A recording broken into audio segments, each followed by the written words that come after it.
অনেকেই আমরা মনে করি ফার্মের ডিম আমাদের স্বাস্থ্যের জন্য ক্ষতিকর, স্বাস্থ্য ঝুঁকি আছে। এখানে আপনারা দুই ধরনের ডিম দেখতে পাচ্ছেন, কিন্তু আপনারা বুঝতে পারছেন না কোনটা দেশি মুরগির ডিম আর কোনটা ফার্মের ডিম। এটা হচ্ছে দেশি মুরগির ডিম আর এটা হচ্ছে ফার্মের ডিম। তো কোন ডিমটা আমাদের স্বাস্থ্যের জন্য ভালো? দেশি মুরগির ডিম পুষ্টিগুণের দিক থেকে এগিয়ে, এখানে ফার্মের ডিম দেশি মুরগির চেয়ে পুষ্টিগুণের দিক থেকে একটু পিছিয়ে থাকবে। তবে প্রোটিনের দিক থেকে ফার্মের ডিম আবার এগিয়ে, দেশি মুরগির ডিম আবার পিছিয়ে। কেন পিছিয়ে আমি বলছি, দেখেন। এটা হচ্ছে দেশি মুরগি, এটা হচ্ছে ফার্মের ডিম। ফার্মের ডিম দেশি মুরগির প্রায় দ্বিগুণ সাইজ।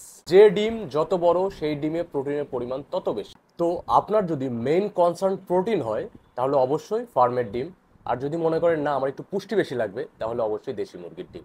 অনেকেই আমরা মনে করি ফার্মের ডিম আমাদের স্বাস্থ্যের জন্য ক্ষতিকর, স্বাস্থ্য ঝুঁকি আছে। হ্যাঁ, সামান্য স্বাস্থ্য ঝুঁকি আছে, কিন্তু যে স্বাস্থ্য ঝুঁকিটা থাকে এটা আমাদের বডি টলারেট করার মতো ক্ষমতা রাখে। আপনারা চাইলে এই ফার্মের ডিমের জায়গায় প্যারাগনের ডিম খেতে পারেন, যেটা ডজন 260 থেকে 270 টাকা। এই ডিমটাও কিন্তু অনেক এক্সপেন্সিভ, 240 টাকা ডজন, আর এটা 120 থেকে 130 টাকা। তো দামের দিক থেকে এই ডিমটা সস্তা, আবার প্রোটিনও অনেক বেশি। তো আপনারা এখন সিদ্ধান্ত নেন আপনারা কোন ডিমটা বেছে নেবেন, ফার্মের ডিম নাকি দেশি মুরগির ডিম। সিদ্ধান্ত আপনার।